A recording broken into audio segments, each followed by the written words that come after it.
Hello everyone, Assalamu alaikum. Today I will go to teach a new topic. This is finite verb and non-finite verb. So let's begin. আমি আগের ভিডিওর মধ্যে ভার্বের classification নিয়ে তোমাদের সাথে আলোচনা করেছি।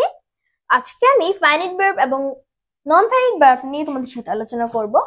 প্রথমেই জেনে নিই আমরা ফাইনাইট ভার্বের সংজ্ঞাটা। তো যে ভার্ব দ্বারা বাক্যের কাজের সমাপ্তি ঘটে তাকেই ফাইনাইট ভার্ব বলে। যেমন কি he reads a book, Raju writes a letter. তো এখানে ফাইনাইট ভার্ব কি রিড, কারণ এই বাক্যটা হচ্ছে এমন একটা বাক্য যেটা হচ্ছে সমাপ্তি ঘটছে, এটা করে ফেলছে সে। আর এখানেও দেখো সেম। তো রাজু রাইটস আ লেটার, তো এখানে হচ্ছে রাইটটা হচ্ছে ফাইনাইট ভার্ব। তো এখানে হচ্ছে সমাপ্তি ঘটে গেছে, সে লিখে। তো আশা করি বুঝতে পেরেছো তোমার ফাইনাইট ভার্বটা।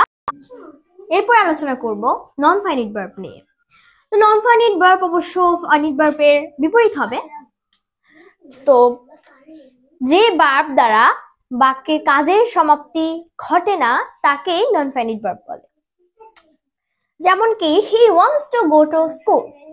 তো এখানে নন ফাইনাইট ভার্বটা হচ্ছে গো। তো এই গোটা এখানে এখনো সম্পূর্ণ সমাপ্তি হয়নি কাজটার। এখানে সে যেতে চায় কিন্তু এখন যায়নি। এরপর দেখো এটা হচ্ছে, এখানে কি লিখেছে, I went to play football. আমি ফুটবল খেলতে গিয়েছিলাম। সে গিয়েছিল, কিন্তু এটা তো অনির্দিষ্ট, তাই না? সে কি খেলেছে নাকি বসেছিল, সে তো খেলেছে কেন সেটা সে নির্দিষ্ট করেনি। তার মানে এটা সমাপ্তি হয়নি বাক্যটার। আশা করি তোমরা বুঝতে পেরেছো। আর এখানে হচ্ছে নন ফাইনাইট ভার্বটা প্লে।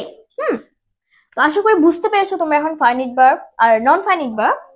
তো ভিডিওটি কেমন লেগেছে কমেন্ট করবে, বেশি বেশি শেয়ার করবে ভিডিওটা, আমার পেজটি ফলো করবে, আমার ইউটিউব চ্যানেলটি সাবস্ক্রাইব করো। বলছি শেয়ার করে পেজে লাইক কমেন্ট শেয়ার না করে মূল পেজে গিয়ে লাইক কমেন্ট শেয়ার করবে। Thanks for watching.